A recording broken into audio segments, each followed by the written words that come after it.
Welcome to the Whiskey Jug, the only whiskey show on the internet that believes a dog makes a perfectly acceptable drinking buddy. And today on the Whiskey Jug, we are going to be doing the last glass review of the Wild Turkey Forgiven.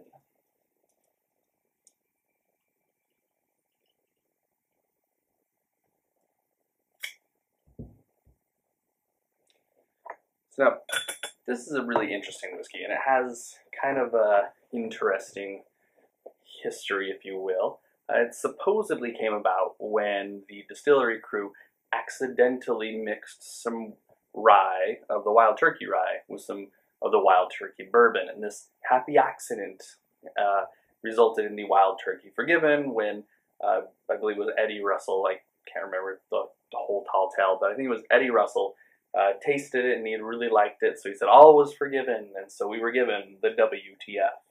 And I think that's a bunch of bull. I really don't think that that's the real story. I think it was an experiment, and this was just marketing department's way of trying to come up with something new, and that's how they came up with the Forgiven name. Maybe there's a small scale accident. Maybe it actually, like any tall tale, has actually a seed of truth somewhere buried amongst the malarkey, but I don't know. I wasn't there. Either way, I don't think that that's really what happened, but that's just my opinion. So, what is it though? It is that mix of rye and bourbon, both Wild Turkey. And if you that sounds a little familiar to you, that mixing, you might be thinking of the High West, who's been doing a rye and bourbon blend in their original Boar Rye, and now the Son of Boar Rye that they've been doing for quite a while, and it's really, really good stuff. So how does this compare? Not really at all. I mean, we're going to get into the review for just a minute, but just to give a little bit of background on this, this is 91 proof, batch 302.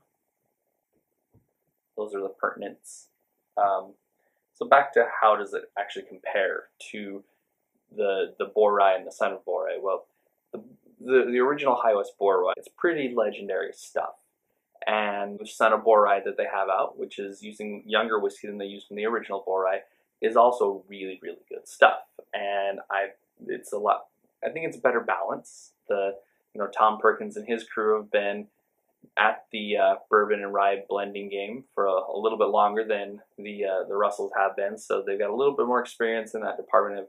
They're really able to turn out something that's really, really good. So, I mean, if you're looking for something that blends the rye and the bourbon together, that would be my recommendation. So, about the Forgiven.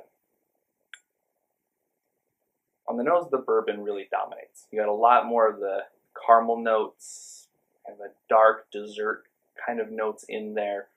The rye spice does come through, but Wild Turkey already being a high rye bourbon, there's a lot of rye in this bottle, which is weird why it's kind of so light on the nose, at least initially. Citrus, vanilla, kind of cherries, ripe orchard fruit, a little bit of cinnamon in there. Really good stuff. I like the nose. The nose actually is my favorite part of this whiskey. And let's get into my least favorite part of this whiskey. So on the palate, the rye dominates. I mean, it's just right up front. There's that rye spice just really, really completely overpowers and takes over. Slight bourbony notes in there, caramel, some orange zest, cinnamon, pepper, leather, clove, a little bit of chocolate, kind of a weird melony sweetness, a little bit of nuttiness. It kind of feels a little disjointed. It's also hot. It's really, really an aggressive whiskey. It only being, 91 proof? Yeah, 91 proof. It comes in really, really hot. The Wild Turkey 101 isn't nearly as aggressive on the palate as this one. It doesn't burn nearly as much. Let's take a look at the finish. Now the rye comes in pretty hot again. Rye dominates that finish. There's some oak, some caramel syrup, a little kind of like coffee syrup, like the Torani stuff, that kind of a caramel syrup. there's a little bit of astringency coming through on it as well. There's some notes that are really strong in that regard, but not one of my favorite Wild Turkey products, and I'm a big Wild Turkey fan, but definitely not one of my favorites. And so it kind of breaks my heart, but you know, it's not something that I've actually put into something that I have as a daily drinker. But there's enough complexity, there's enough richness to keep it up in the 80s. And so I've given it an 84, which is what I gave it on the original review.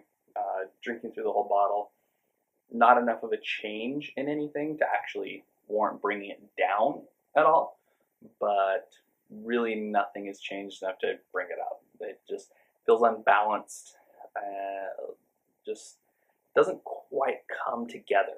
Even though different elements are really tasty, it just doesn't come together as a cohesive whole for me. That's the Wild Turkey Forgiven. I'm Josh. This is the Whiskey Jug. Cheers.